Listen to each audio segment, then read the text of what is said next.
Prezados companheiros da doutrina espírita, estamos agora novamente pautando a presença de vocês, dando continuidade e contando também, porque durante o mês de junho nós nos propomos a trabalhar um tema, de que as pessoas podem, de um momento para outro, despertar para a sua própria vida interior.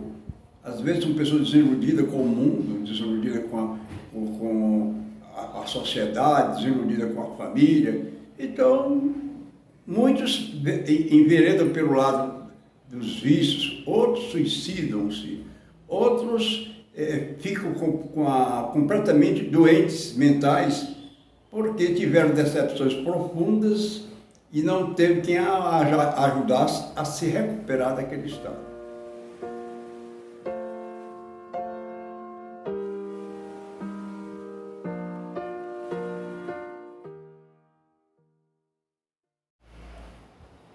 Lucas, a história que nós vamos contar para vocês, era um jovem de 15 anos e que havia perdido os dois pais, a mãe e o pai.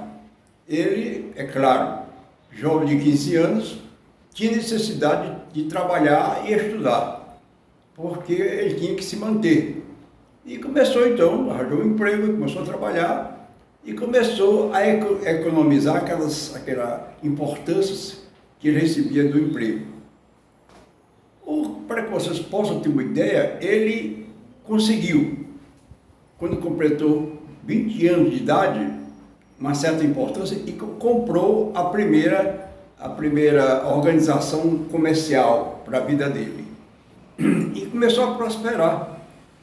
Quando ele completou 25 anos, já era uma pessoa dotada de uma boa fortuna, porque ele já tinha algumas empresas que ele conseguiu, através do trabalho, através dos seus esforços, de fazer com que elas progredissem e crescessem. Quando ele completou 28 anos, ele já tinha uma casa, que era um verdadeiro palácio, que ele construiu já agora com os recursos que ele havia ganhado das suas empresas. E casou-se. Casou-se e desse casamento nasceu um filho homem. Logo que o filho completou 5 anos de idade, a esposa morreu e ele ficou só com aquele rapaz. E passou a educar nos melhores colégios, porque ele tinha recursos para isso. E ele já sabia que tinha que preparar o filho para dar continuidade àquele grande império comercial que ele havia implantado naquela região. E o tempo foi passando até que o filho já estava com seus 18 anos de idade, já havia recebido o primeiro canudo, se formou, e ele então um dia chamou o filho e disse: filho, eu desde 15 anos que trabalho na minha vida. Tudo isso que hoje eu tenho foi adquirido através de muito esforço, de muita dedicação e trabalho. Mas estou cansado, estou com 60 anos de idade e nunca tirei 2 dias para poder descansar da luta das empresas que eu dirijo. Então eu vou lhe entregar toda a direção das empresas e vou passar 2 anos viajando, vou descansar a minha mente, o meu corpo, e depois de 2 anos eu voltarei.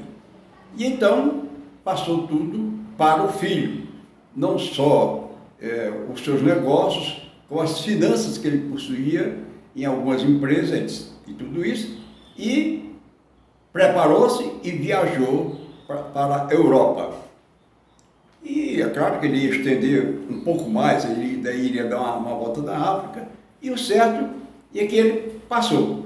Só que durante o curso desses 2 anos, ele nunca recebeu um telefonema do filho.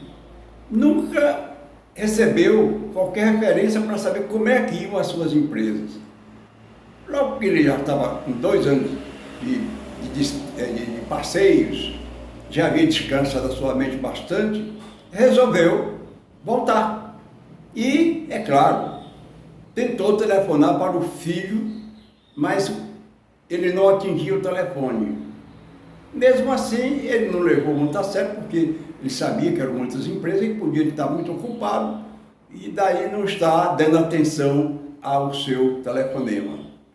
E ele, então, mesmo assim, resolveu voltar.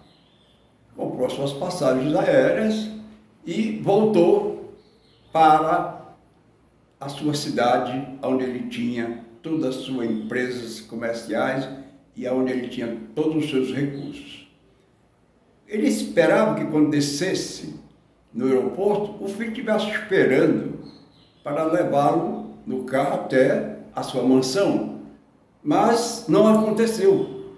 Ele não viu o filho, não viu ninguém lhe esperando, mas levou aquilo como se fosse um momento de muitos afazeres na vida do filho. Pegou um táxi e dirigiu-se para a sua mansão. Ao chegar na sua mansão, desceu do táxi, tirou todas as suas bagagens e apertou em uma campainha, porque tinha um longo jardim até onde ele tinha a sua mansão, e apertou a campainha. Aí veio um homem todo bem vestido, de fraque, cartóxica, vinha caminhando maciamente. Quando chegou no portão, perguntou o que ele queria. Eu não estou dizendo o que eu quero. Isso aqui é minha mansão. Isso aqui eu construí com muito sacrifício. Fui viajar, estou regressando. Cadê o meu filho?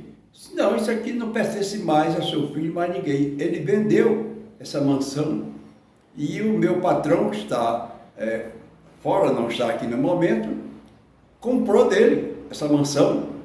Aí ele tomou um susto, porque se o filho havia vendido a mansão, imagine o resto das suas propriedades, das suas empresas.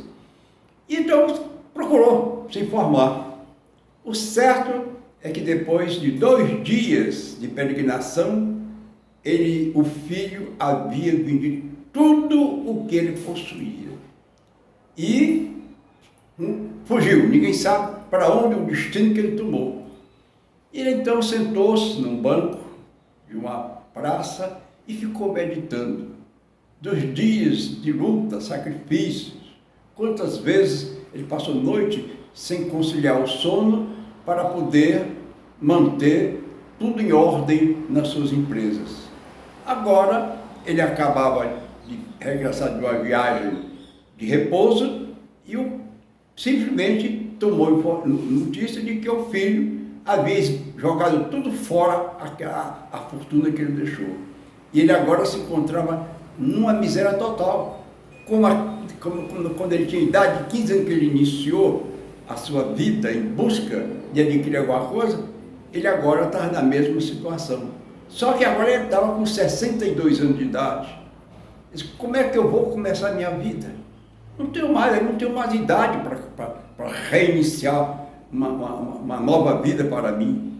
Não tenho esposa, o meu filho desapareceu. E ali a sua mente foi criando quadros negativos para o seu futuro destino. Até que ele tomou uma decisão. Já que eu não tenho mais nada, não tenho recursos, não tenho aonde repousar minha cabeça, só tenho uma saída, é morrer. E resolveu suicidar-se. Para tanto, ele olhou em torno dele, que havia vários prédios de 10, 15 andares. Ele resolveu, então, subir num prédio daquele e lá de cima pular para, então, praticar o suicídio. E, então, saiu. O primeiro prédio que ele encontrou, que ele começou a subir, as pessoas que moravam naqueles apartamentos estranharam aquele homem subindo. Ninguém o conhecia. E ele notou, claro, que as pessoas estavam todas pasmas com ele, ali adentrando aquele prédio. E resolveu voltar. Voltou e foi procurar um prédio em construção. E viu, lá no final da praça, um prédio de 12 andares. Ele já tinha colocado tudo o esqueleto do prédio, aos seus 12 anos, aos seus 12 andares, agora eles estavam naturalmente acabando o prédio, né? Quer dizer, fazendo toda digamos, a vestidura do prédio, de tudo que era necessário para depois, então, vender ou alugar. E ele esperou que desse a hora do almoço. Quando todos os operários desceram, ele então calmamente subiu as escadas e foi ao 10º andar. Quando ele chegou no 12º andar, ele então começou a fazer umas reflexões antes de pular, do que tinha sido a sua vida, o seu destino. E agora não lhe faltava outra saída. E casualmente ele se encontra naquele momento de reflexões, quando ele olhou para o piso daquele andar que ele se encontrava no momento, que era o 12º andar do edifício em construção, e viu uma formiga carregando um caroço de feijão mais pesado do que ela, mas caminhando. E ele começou porque ele notou que logo na frente tinha um obstáculo, que a formiga, para poder levar aquilo lá para o formigueiro, tinha que transpor aquele obstáculo.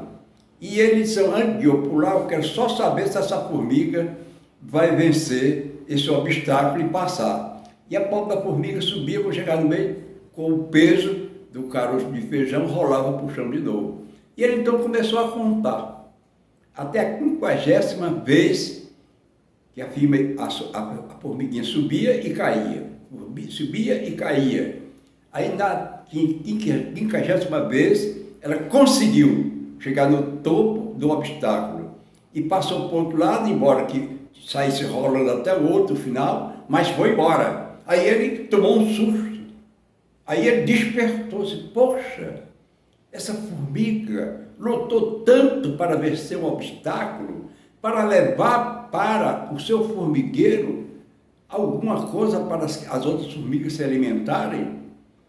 E eu, que hoje voltei, estou completamente na miséria, estou já tentando acabar com a minha vida.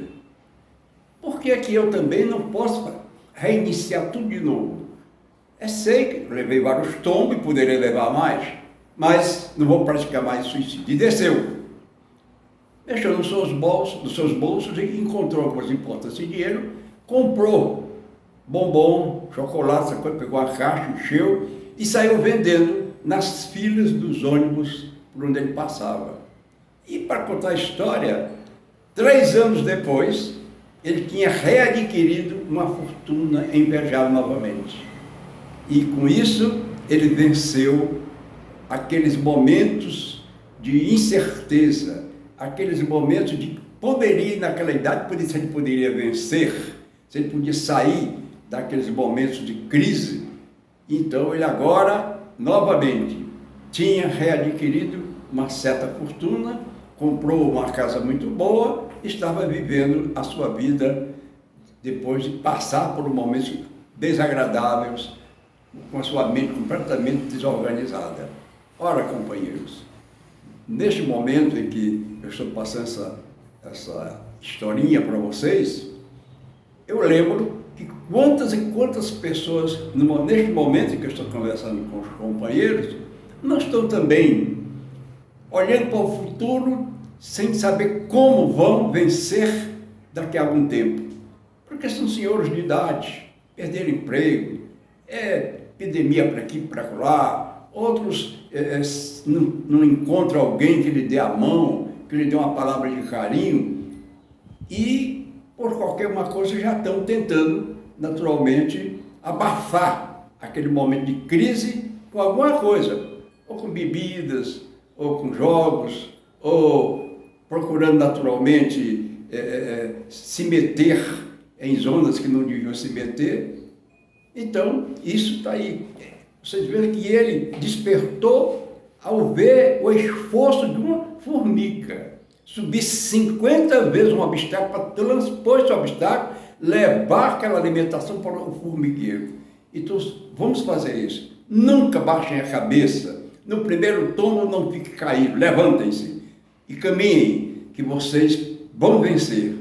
Porque Deus é grande e Deus há de nos ajudar nos momentos mais difíceis para que a gente possa chegar a alguma coisa de muito importante para a nossa vida.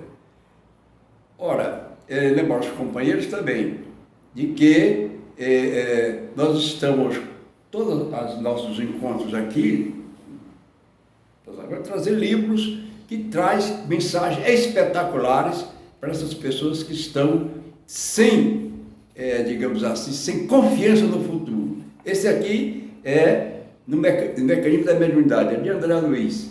É um livro que, principalmente para as pessoas que andam na sociedade espírita, que são médiuns, deviam ler este livro aí. E outro eu tenho Do Outro Lado do Espelho, de Inácio Ferreira, que eu já disse para vocês que eu tenho 32 livros desse nosso irmão Inácio Ferreira. Quando ele psicografou como espírito este livro, é o terceiro livro da sua grande coleção.